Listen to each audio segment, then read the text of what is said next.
Se essa rua fosse minha, eu mandava ladrilhar com pedrinhas de brilhante para o meu amor passar. A arte e a cultura como formadoras da nossa identidade. Qual é o papel da arte e da cultura na nossa vida? A comunidade é a guardiã das nossas expressões culturais. Nós somos parte do patrimônio imaterial da nossa cidade, da nossa região, do nosso estado, do nosso país e do mundo. Ninguém sabe onde está a risada, onde está o choro, onde está a surpresa, onde está a beleza. A gente lida com o que há de mais verdadeiro no ser humano. A cultura, conforme a nossa Constituição de 1988, ela engloba todas as formas de fazer, de se expressar, de se comunicar, tudo que é transmitido de geração em geração. Então são as nossas formas de preparar o nosso alimento, são nossas formas de se comunicar, são as nossas formas de contar histórias, de desenvolver os nossos brinquedos, de orar, são nossas formas de celebração. Então tudo isso envolve e é construído por nós no dia a dia. Trata-se, portanto, de um processo dinâmico, onde a gente cria e recria nossa forma de estar no mundo, nossa forma de participar da construção do mundo. E também na busca de soluções para pequenos e grandes problemas da nossa vida, da nossa sociedade e do desenvolvimento da nossa economia, dos nossos dia a dia, da reconstituição, recriação e apropriação dos espaços da nossa cidade, como também das nossas ações frente a esses problemas, né, que são ações criativas. Desde a criação do primeiro instrumento de proteção dos nossos patrimônios, foram abarcadas diversas concepções do patrimônio e foi discutido também com referências culturais no dia a dia, no seio da nossa sociedade, onde as lutas sociais também tiveram grande importância dentro dessas concepções, até que foi instituído o registro como forma de preservação do patrimônio imaterial da nossa sociedade. Eu me afino bastante com a conceituação europeia, que define hoje que os patrimônios imateriais, o imaterial, o intangível, ele agrega valor aos patrimônios materiais tangíveis. E isso hoje é um fator também de competitividade no mundo econômico, agregando valores que são essenciais à vida e que podem trazer valor agregado também aos nossos modos de produção, aos nossos modos econômicos. Já na concepção espanhola, a economia criativa seria um espaço de troca de mercado das experiências simbólicas e culturais. Então, o espaço, a cultura e a criatividade, elas formam um ecossistema cultural entendido como um só. Então, a gente pode dizer que é um ecossistema cultural e criativo que entende o espaço, a cultura e o mercado como um só. E aí a gente vem respondendo a questão da demanda do mercado, né? É uma resposta ao modelo econômico também. Então ela vem respondendo uma necessidade onde a demanda cria a oferta.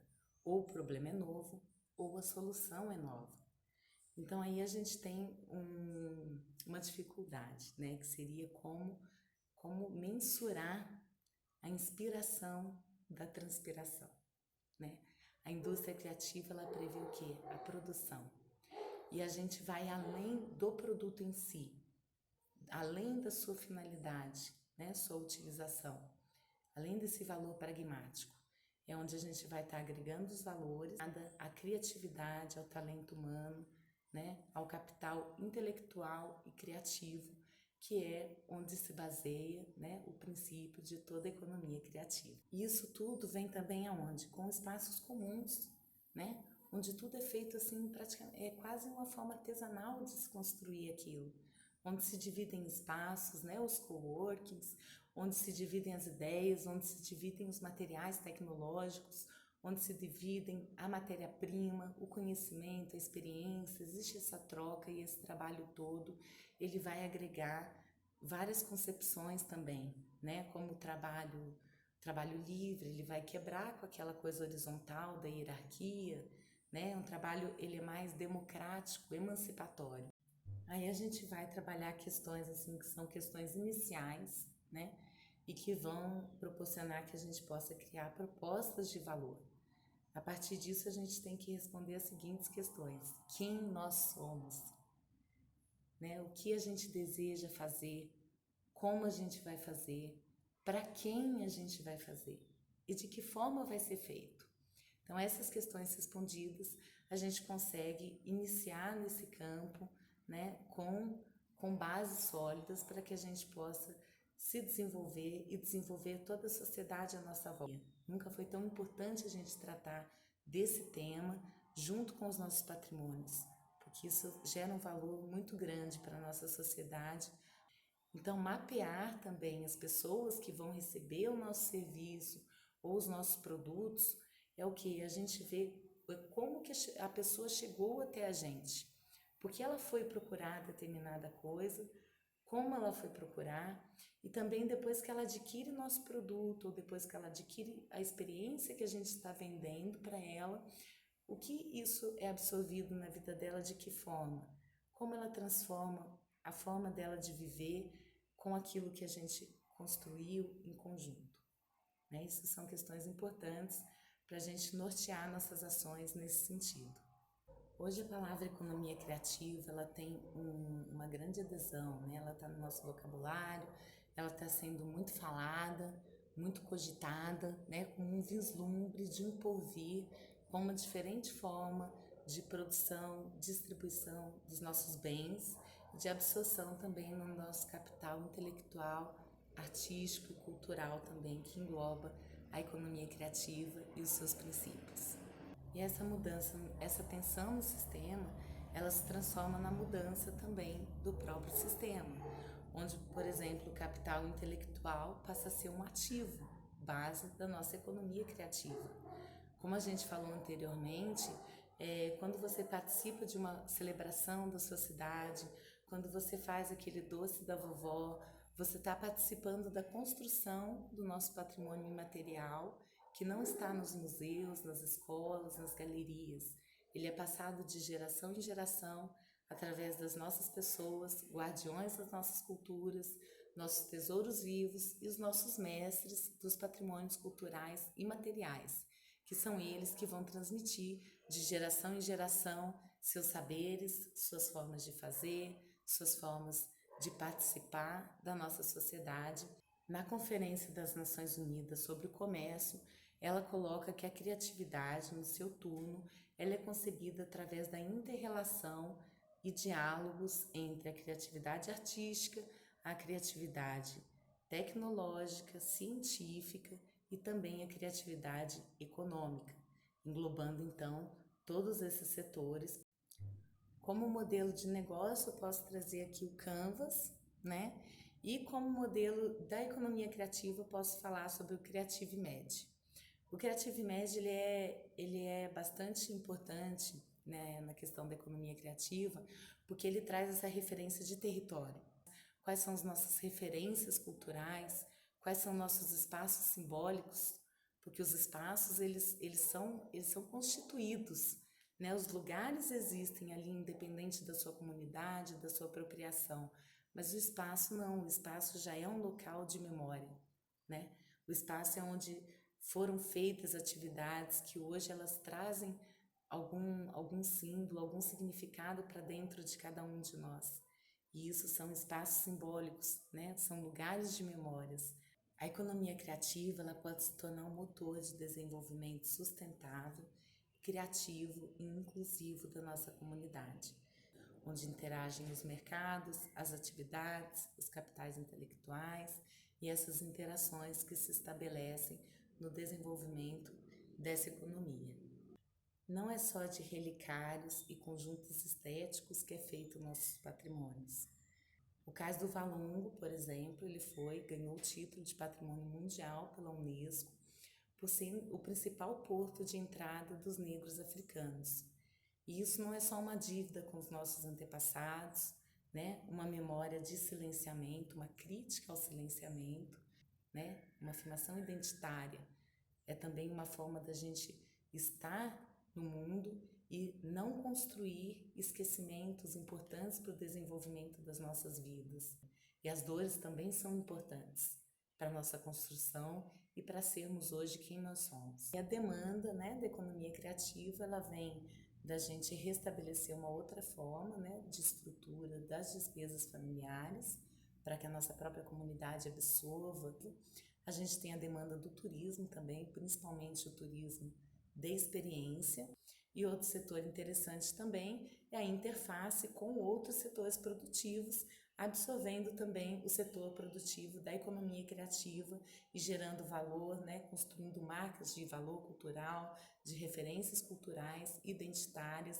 As indústrias criativas geralmente têm os seus produtos protegidos por direitos autorais, né, visto que eles são uma criação, uma produção, uma comercialização e uma distribuição que tomam forma de produtos ou serviços. Os direitos autorais, eles fazem parte também do direito de propriedade intelectual, e esse é um ativo da economia criativa. São os direitos autorais que dão os direitos legais, patrimoniais e morais, né, dos criadores de suas criações e também do público de acesso a esses bens. Então, os direitos autorais também dão sentido à economia criativa. Por exemplo, a música. A música tem direito, né, ela é livre de reprodução pública, desde que exista a arrecadação, que é o famoso ECAD, né? Os músicos, os covers, eles tocam músicas que são obras de outras pessoas. E é por isso também a arrecadação do ECAD acontece, para que esse recurso seja redistribuído entre aqueles autores das obras que foram executadas num barzinho, num estabelecimento, foram executadas num evento, né? Ou seja, foram levadas ao público. Então a gente precisa valorizar para que depois, mais tarde, a gente também seja valorizado e respeitado, porque essa é toda uma cadeia produtiva onde um precisa do outro, são todos elementos integrantes desse sistema. É difícil a gente conjugar o que é a criatividade, o que é uma ação, um produto criativo. Ele é um insumo, né? Por exemplo, o jazz. O jazz, ele trabalha com improviso. Isso já é uma coisa pré-estabelecida para o jazz, né? Então a criatividade, ela vai inovar naquela forma de conceituar, naquela forma de criar, naquela forma de trazer isso ao público. A criatividade, ela vai traçar novos olhares, né? Uma nova forma de construção de alguma coisa, ou de trazer aquilo, algum referencial cultural, né? Por exemplo, do nosso canto coral.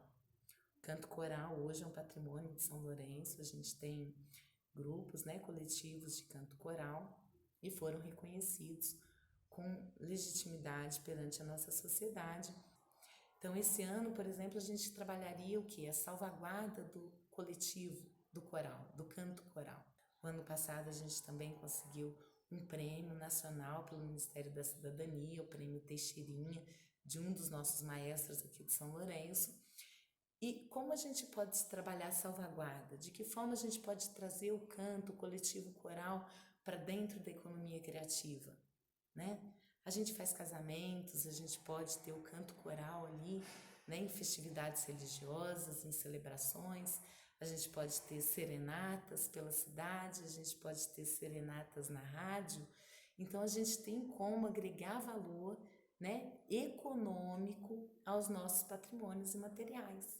O ano passado a gente também fez o registro como patrimônio material dos nossos coletivos de artesanato, porque o artesanato é uma obra de arte, é uma produção única, né?